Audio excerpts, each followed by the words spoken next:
All right, man. It has been a week. It has been a month. It has been a year. It has been a bunch of time. But you know what? We're back here with another one, with another episode. It is Captain of the Hooligan Express on one side of the Mississippi. Tornado McCray, Maya McCray, as some people may know me as. And that right there, that gentleman over there is my co-host. Yep, what's good? What's happening? How you living? It's your boy Ricebox 26 coming back at you again with another North Carolina live. Man,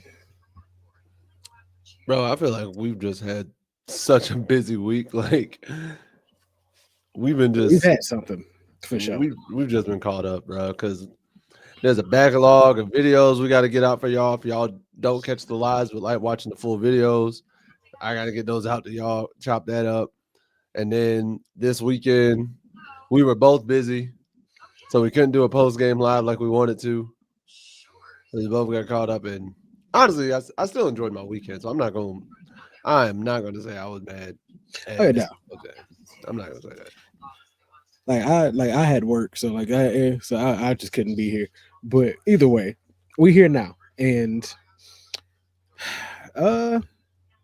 we can go ahead and we'll go ahead and rip the Band-Aid off real quick. Address the elephant in the room. We'll go ahead and address the elephant in the room. Listen, man. So we already know UNC beat Charlotte. It's the first win in the Belichick era, and hopefully this puts them yeah, that's about right. Yeah, let's hope that this gives them a little bit of momentum going into next week against Richmond. Because I'm gonna tell you now, if it doesn't give them any momentum, bruh. Yeah, if we don't have any momentum going in after this week, I don't know what to tell you. Because I watched the game, and sure, it was a 20-3 victory. Great for UNC, but it should have been more than that by a lot. Oh, it should have been at least 42. I watched the highlights and I was upset. I saw the score and I was keeping tabs on it on my phone.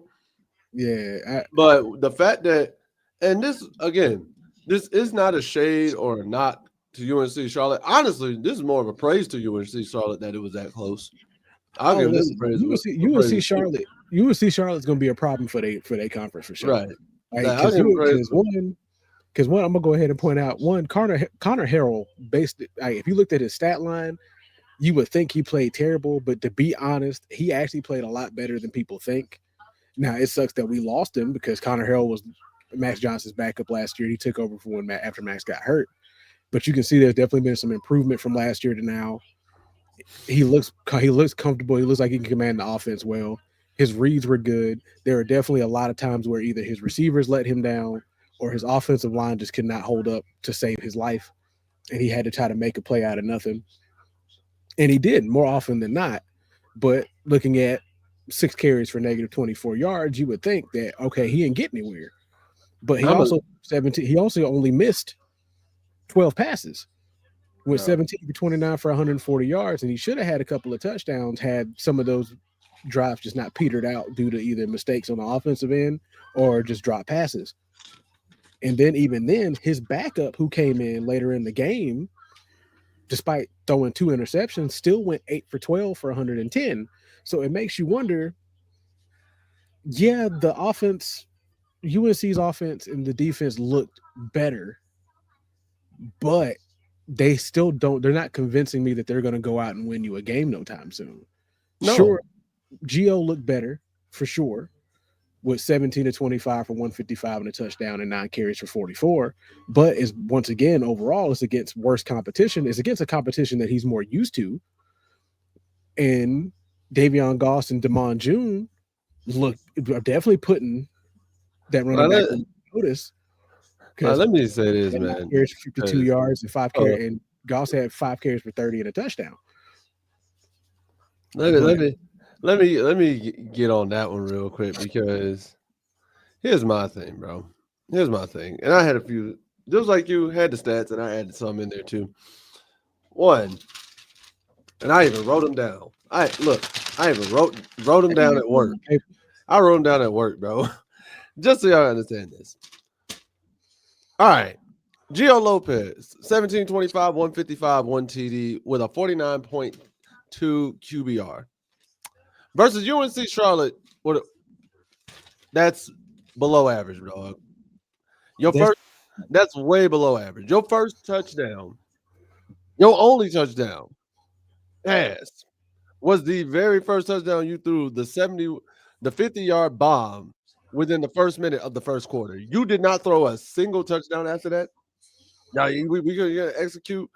So like completion wise, 17 to 25 is a good day, but against UNC Charlotte, I need at least 225. I'll I go mean, 225 with two TDs at minimum. it's a decent day if your If it team was TCU last week, not even that. It's a decent day if if your offense was running for 200 plus yards. true. The offense as a whole only ran for 148 40, yards. and that's the other thing.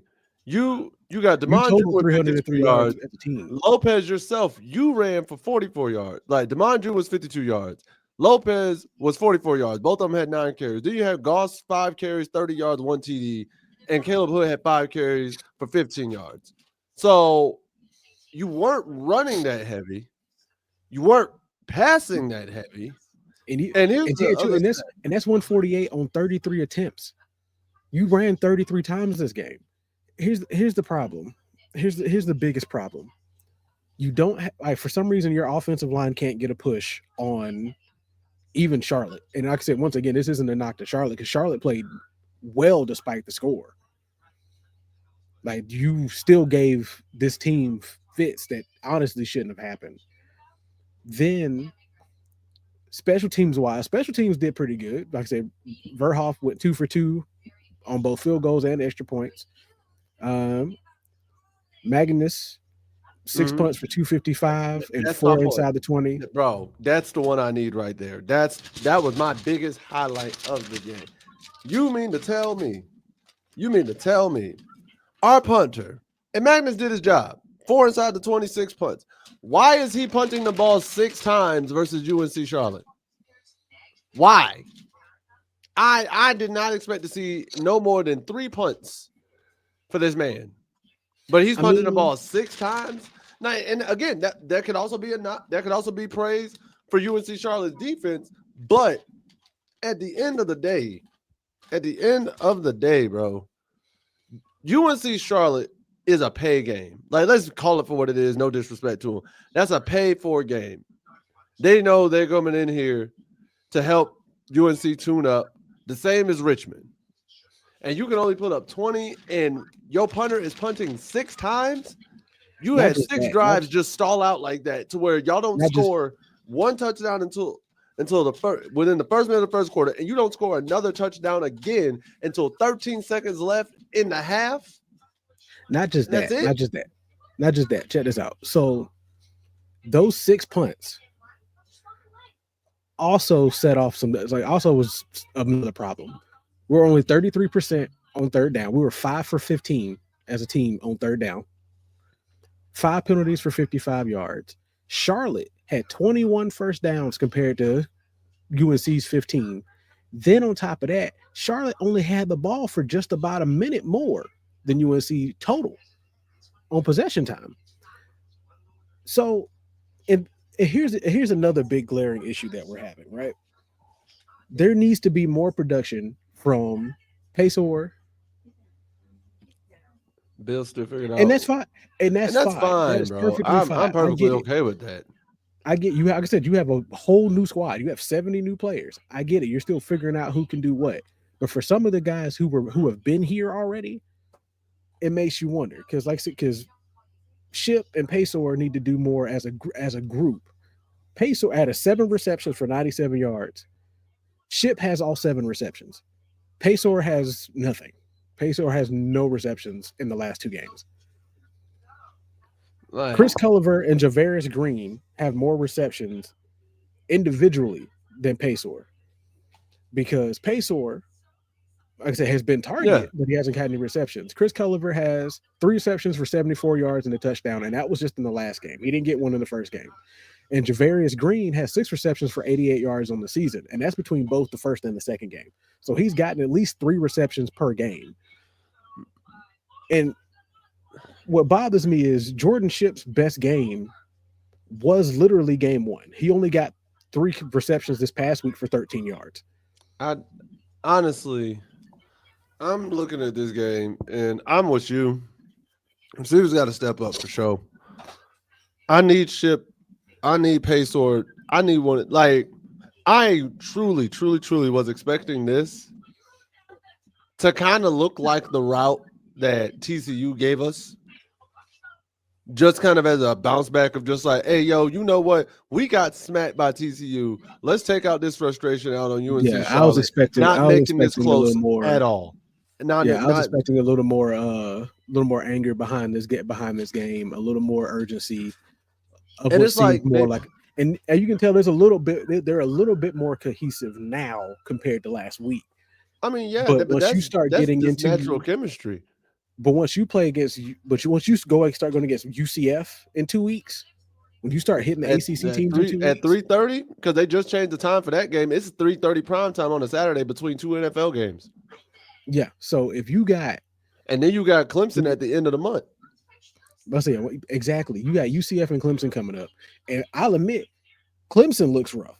Clemson looks real rough. Clemson looks sporadic. If I was being honest right now, Clemson, I would say I'm more scared of UCF because I don't know what we're going to get with UCF. Like UCF is a real unknown. You don't know what team you're going to get. Because if I Clemson, remember right, because I'm UCF looking. is the one that beat Boise State beginning of the season. I'm saying that, but I'm also looking at like UCF can really come out and punch UNC in the Oh, mouth. definitely. Clemson, they look rough and just bad right now compared to what you're expecting them to be. Because naturally, you would anticipate Clemson would be the harder team. But the way they're playing right now, I easily could say UCF is probably going to be the harder team right now. Oh yeah, right, between the two right now, and it may, like I said, and it may change after next week. But yeah, between the two right now, Yep. and yeah, they will get better as the Hizzy Titans rotations definitely, and I see that going on. But I know right now there should be a sense of urgency for the team as a whole. Like If next week should be what feels like your last tune-up game going into this stretch of tougher teams. Because honest, UCF, if you play around with it, will hit you like TCU did.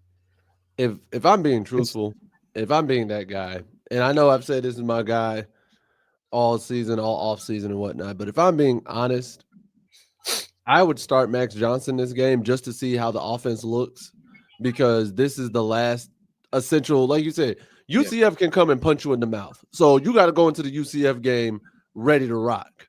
And at the quarterback position, because if no disrespect, Charlotte, but if we talking about it, Richmond and Charlotte are kind of on that same tier of these are tune-ups, right? yeah, So going into this Richmond game, if you are still unsure, still uncertain about who really can lead this offense and who's QB1, I would start Max Johnson.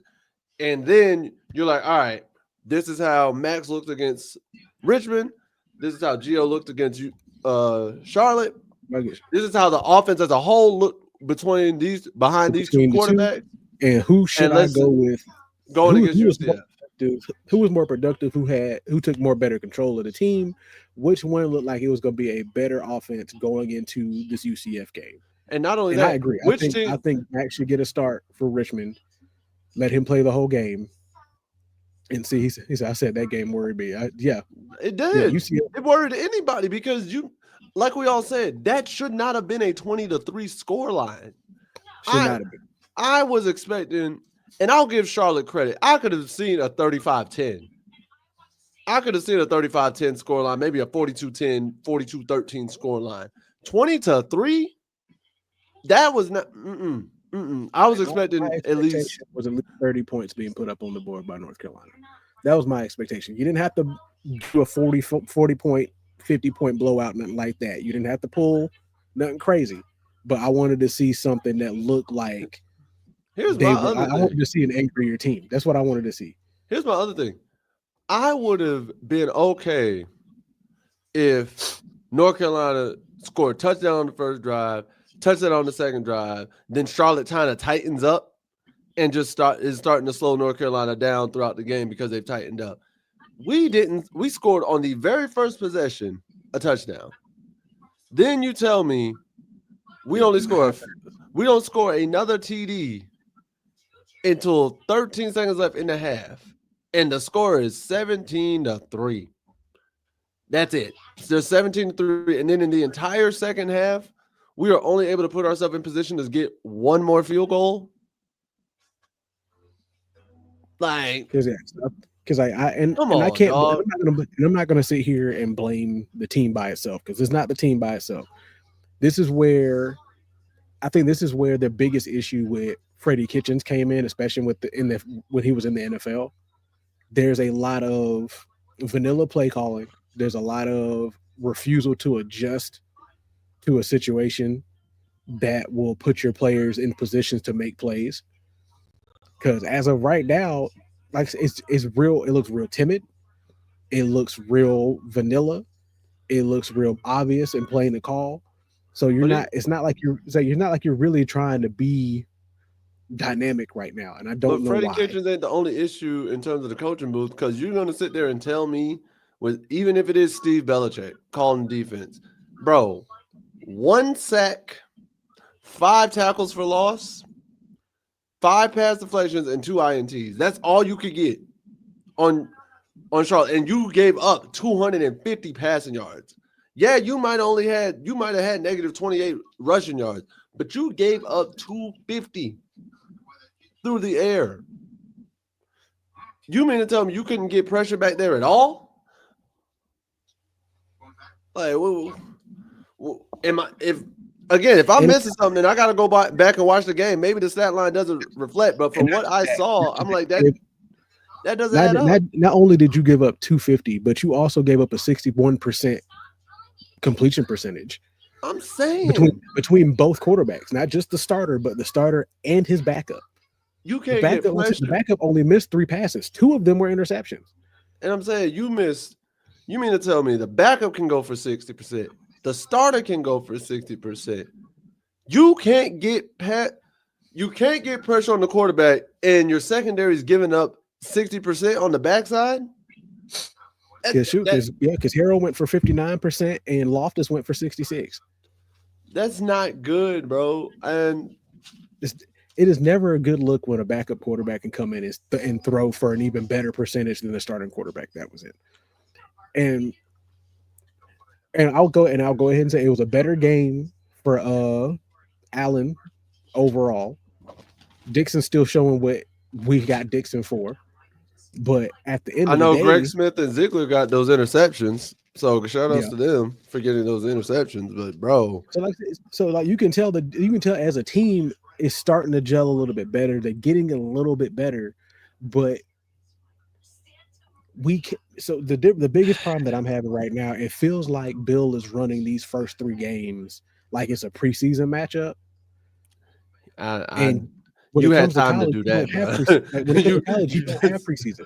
You don't have your preseason was camp and all the stuff in the summer. That was your preseason. Yeah, all that the spring and the summer was all of your preseason stuff. That was it. You don't get preseason games to warm up and figure out what your rotations are. In college football, if you lose one or 2 games. Like right now, we all know about it.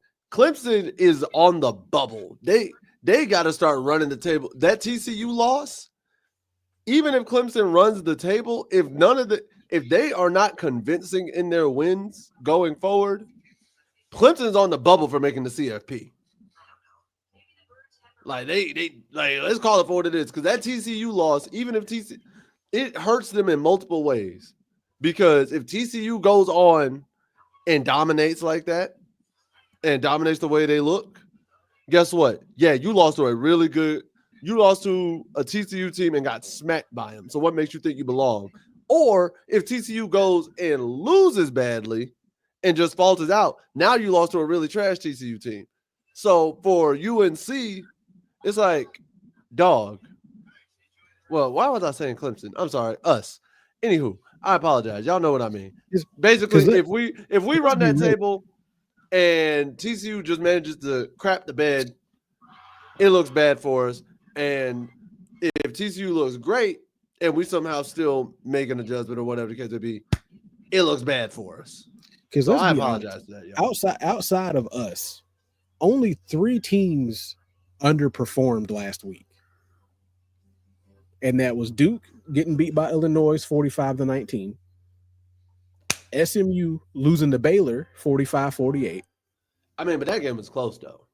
That game It was close. was, but you would expect number 17 SMU to beat Baylor. No, I would, but Baylor came No, out hitting.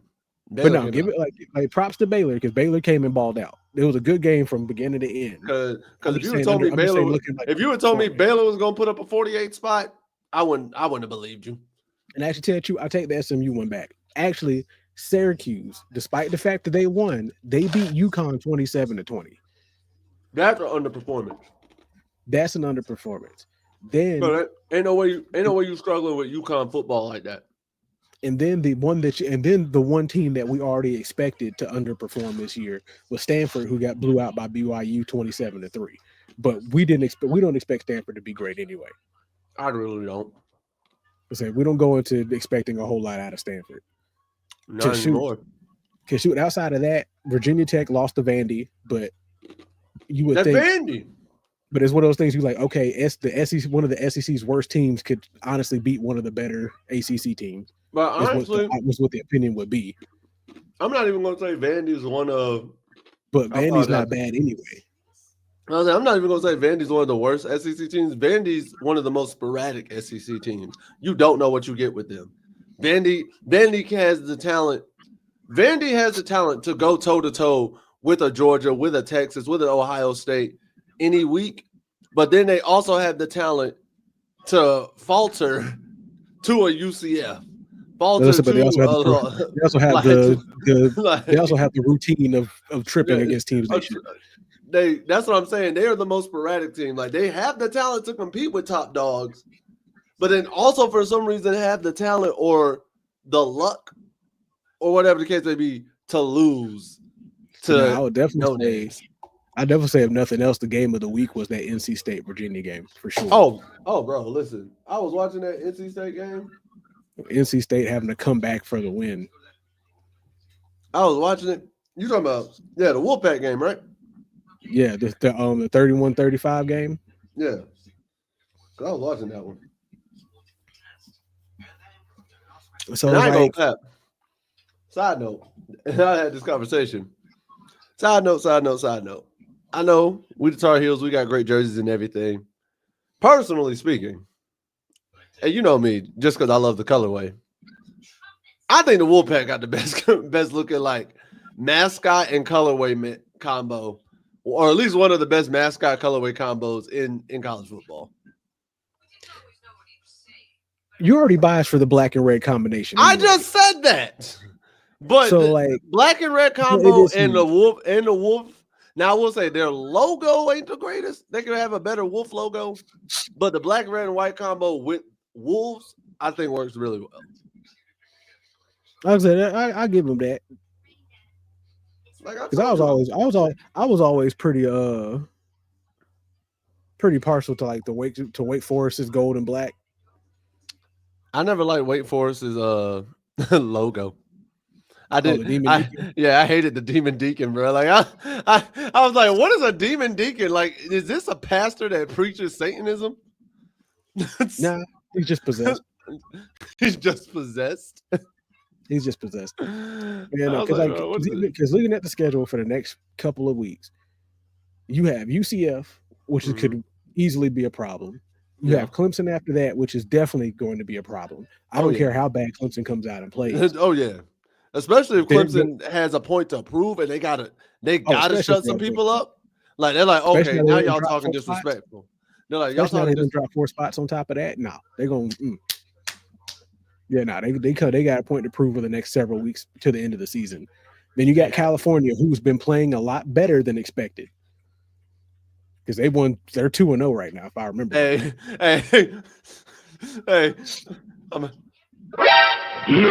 Because I ain't gonna lie. Listen, we gotta admit it. You and I on this channel both said California wasn't gonna be. I thought they were gonna be bottom 3. Hey, we both looking at them. And then Virginia, if they're able to take NC State to a game like that, if we don't come on our P's and Q's against Virginia, Virginia will embarrass you. Virginia will run you out the Will gym. run you out of gym. Syracuse, we already know what we get with Syracuse. They've been a little shaky, but then again, I think But they we were play trying them on Halloween night, bro. Like I'm not that, going against that, bro. and on top of that, I think they were just a little rattled after the Tennessee game because A lot of they kind of got listen, mollywopped with listen, the Tennessee game. A whole they lot of still orange. seeing mandarins and oranges, bro. Like they don't They're know still what's seeing what. the mandarins and tangerines, and then Stanford should be a walk off. If it ain't, Oh, listen, hey Bill, if you struggle with Stanford, hey, them recruits might just dip, dog. Them recruits might just dip. if you struggle with Stanford, then you really have a problem. Then there's a whole lot of fixing you have to do during this offseason. There's a Because whole lot. because you can't sleep on, because at this point you can't sleep on Wake Forest.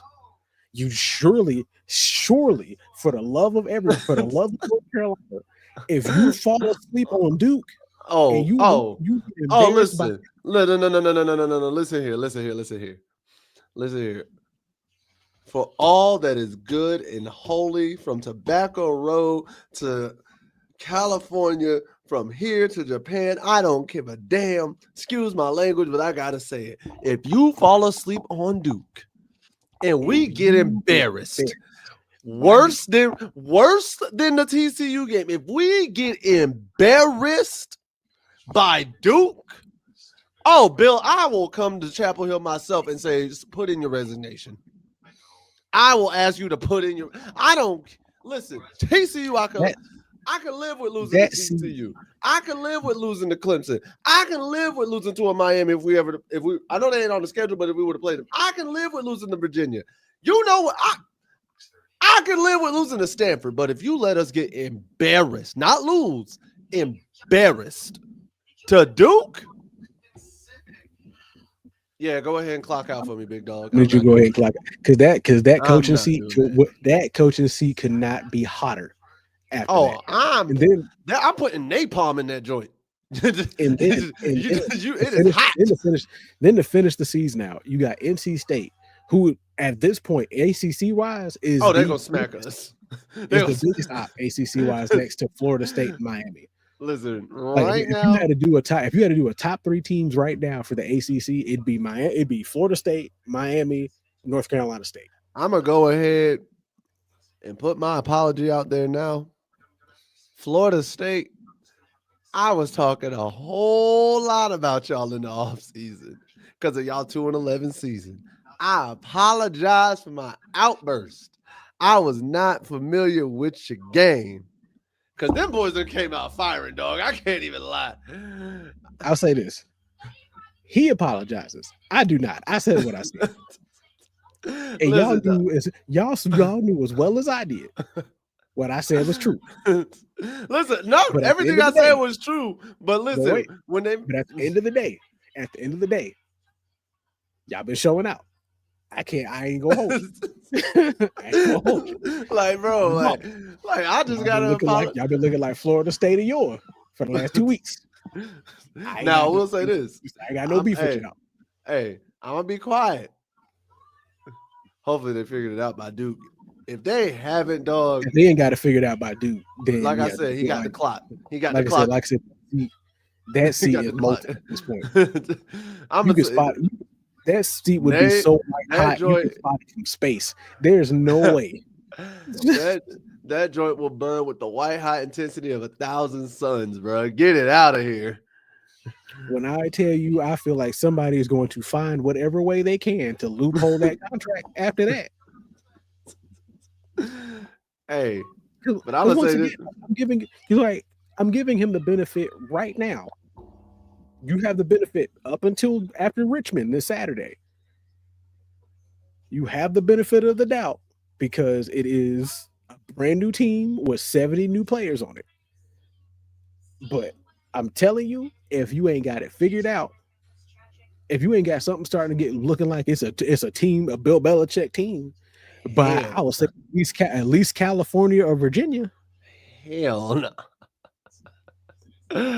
bro. I'm just saying this. If this doesn't look like at least a mildly greased machine by California or Virginia. Hey, not even mildly greased. If there ain't no WD-40 at all on If this it doesn't look team, like you have put WD-40 on any of this by California or Virginia,